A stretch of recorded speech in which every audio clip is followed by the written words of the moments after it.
Les débats du Club Manche, chaque lundi, ici Cotentin. Le Club Manche 100% sport avec un invité de marque ce soir. Bonsoir Xavier Gravelaine. Bonsoir Louis. Merci d'être avec nous. Nous avons aussi du côté de Saint-Lô, pour m'accompagner sur cet échange, Pierre Machado de la rédaction des sports de Ouest France à Saint-Lô. Salut Pierre. Salut tout le monde, bonsoir les amis. Salut Pierre. Alors, on va essayer d'apporter des réponses ce soir, Xavier Gravelaine, aux supporters aussi du stade Malherbe-Caen. On a le temps d'échanger sur cette situation, des supporters aussi qui sont nombreux dans la Manche. On évoquera aussi votre club, l'US Avranches, dont vous êtes le directeur sportif. Mais avant toute chose, Xavier Gravelaine, ça vous fait quoi de voir ce club dans cette situation ?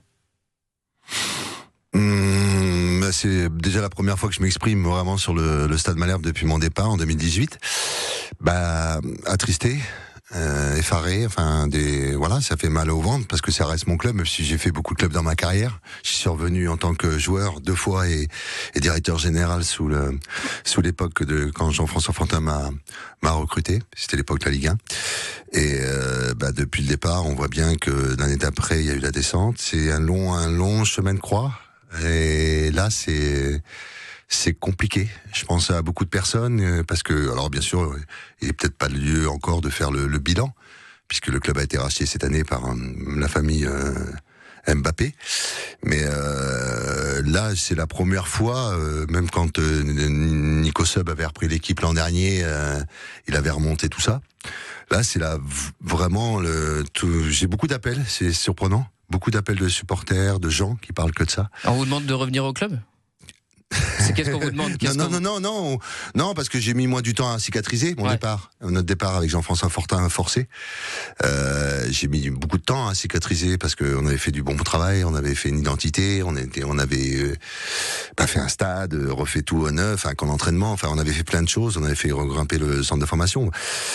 Et puis quelques années après, on voit bien que ça végète et que c'est donc c'est pas pour l'instant le lieu de parler de football, mais j'ai une pensée pour plein de gens comme Arturo Samassa qui était le plus fidèle des fidèles quand on était là, quand j'étais joueur. Il y a Jean-François, parce que je pense que celui-là qui a le plus mal au ventre, c'est Jean-François Fortin. Et il s'est exprimé. Et Guillaume aussi, son fils, parce qu'il est très voilà. Donc. Et vous avez parlé des supporters aussi, Xavier Gravelaine, les plus touchés un peu dans cette histoire. Ils sont nombreux à Caen, et je l'ai dit, et dans la Manche. En France, ce club, il a une résonance particulière. Écoutez juste ses supporters.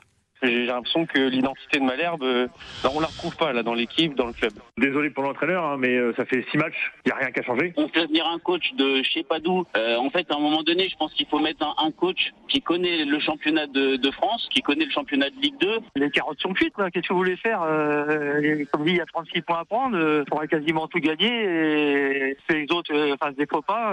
On a déjà vu des saisons très compliquées, au final, réussir à s'en sortir. Tant que comptablement c'est possible, faut y croire, malgré tout. Les supporters du Stade Malherbe, c'est l'âme de ce club. On les entend partout, il y en a partout, même ici en Normandie, dans le Calvados, dans la Manche. Vous leur dites quoi aux supporters ce soir ? De toute façon, on a eu la chance, moi en tout cas quand j'étais joueur et dirigeant, d'avoir. Moi, j'avais beaucoup de relations avec le COP, j'allais dans leur antre leur expliquer les problèmes. Je pense que donc ils comprenaient qu'on avait besoin d'eux. Je pense ils sont fidèles parce que même en Ligue 2, on voit bien, il y a quasiment 17, 18 000. Le Stade Malherbe fait partie du patrimoine de Caen. Donc c'est pour ça qu'ils sont désabusés, ils ont peur, mais c'est normal qu'ils aient peur parce que nous, ça nous est arrivé la première année en Ligue 1, on était 20e à la trêve. Et vous vous êtes sauvés. Et on s'est sauvés en absence de Jean-François qui avait été injustement mis de côté pendant 6 mois, donc on s'en est sorti. Bien sûr, mais là c'est une vraie peur. Je regarde plus les matchs de Ligue 1, je regarde la Ligue 2 en ce moment parce que je regardais pas trop les matchs de Caen, voilà, mais c'est vrai que les 2-3 derniers matchs, je les ai vus et on a une impression, voilà. Mais en tout cas, ce qu'il faut faire. On va y revenir sur les solutions. Ce qu'il faut faire, c'est surtout rester fidèle jusqu'au bout et montrer et pas envahir comme j'ai vu. Et puis. C'est vrai qu'il y a eu des envahissements de terrain. Le public sera toujours là parce que c'est un public fidèle et puis ils aiment leur club. Puis comme tout le monde aime le Stade Malherbe. C'est pour ça qu'il on va essayer de décrypter, trouver des solutions. On va passer la parole à Pierre Machado à la rédaction des sports de Ouest France à Saint-Lô. Ouais, Xavier, alors toi qui connais très bien le foot et Malherbe, il y a quand même quelque chose qui saute aux yeux, c'est que l'année dernière, Malherbe fait quand même une assez bonne saison, termine 6e de la saison, et on a l'impression qu'il y a quelque chose qui s'est cassé dès cet été. Toi, tu te l'expliques sans parler de l'histoire du rush hour, mais tu penses que les joueurs, évidemment, il y a du mercato, mais l'équipe n'a pas été remaniée à 100%. Comment on peut expliquer qu'on passe d'une saison à la 6e place à une autre où finalement rien ne va au bout de 6 ou 7 mois de compétition?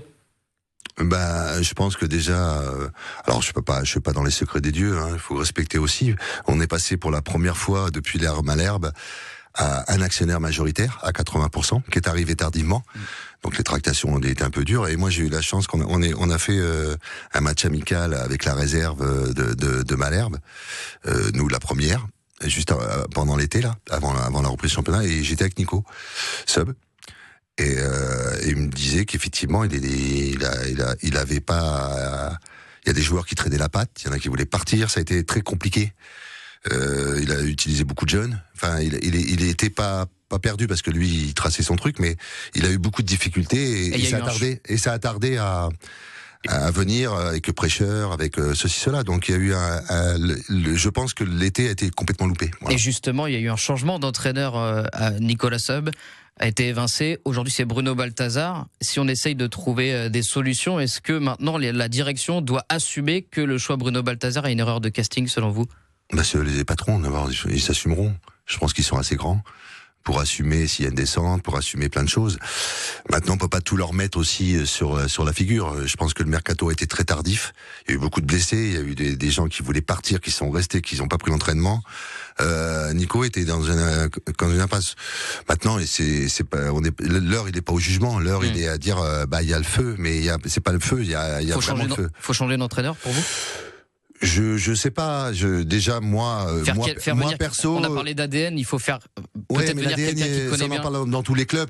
L'ADN, ils l'ont perdu depuis pas mal de temps. Je vais pas être méchant, mais c'est pas de la faute de Madame Mbépé s'ils ont perdu l'ADN.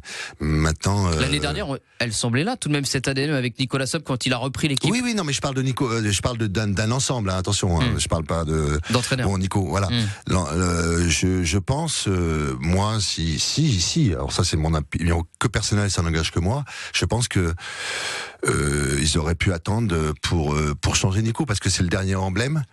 Et je pense que lui, avec le public, l'adhésion, et là il y a une cassure. Ouais. Il y a une cassure, donc c'est normal que tout le monde se rappelle des belles époques, mais il y a une cassure entre les supporters et puis leur club, et puis leur amour de club, quoi.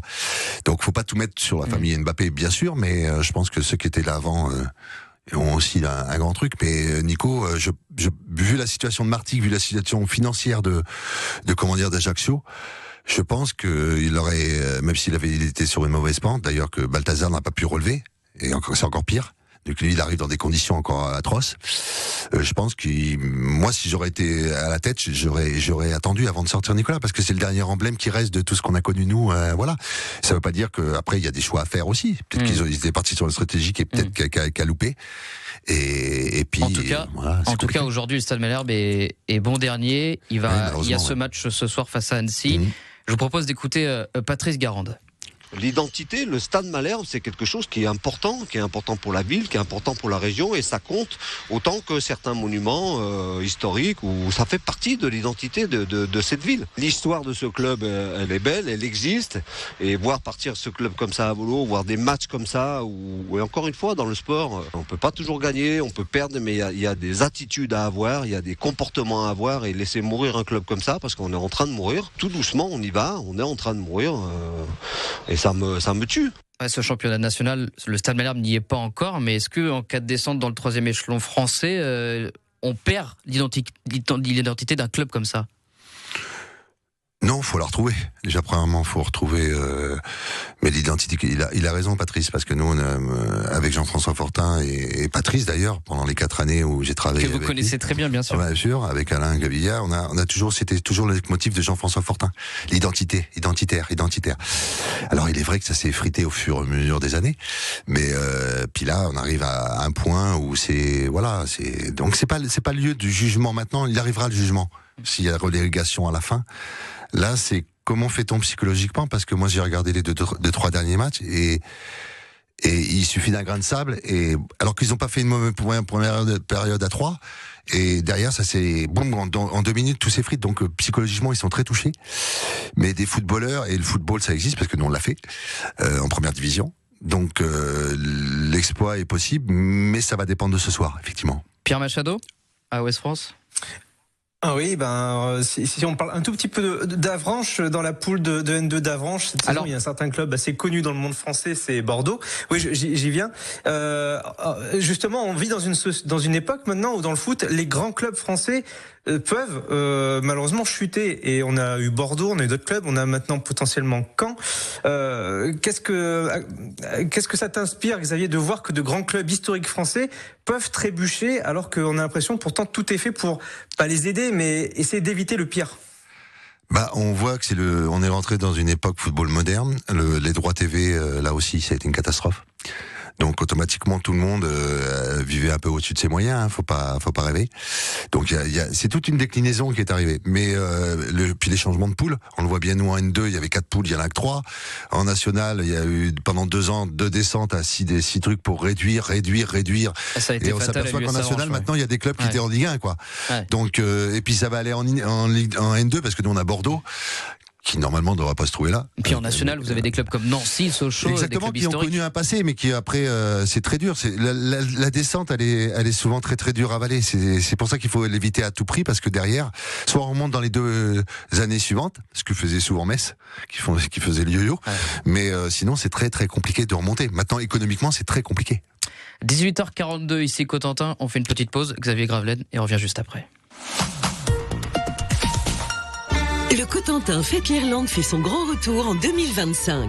Du 14 au 22 mars, l'agglomération du Cotentin vous propose de nombreuses animations sur l'ensemble du territoire. Spectacles de drones, concerts, danse celtique, marché de producteurs et créateurs, sport irlandais, escape game, des voyages en Irlande à gagner et bien d'autres surprises pour célébrer la Saint-Patrick.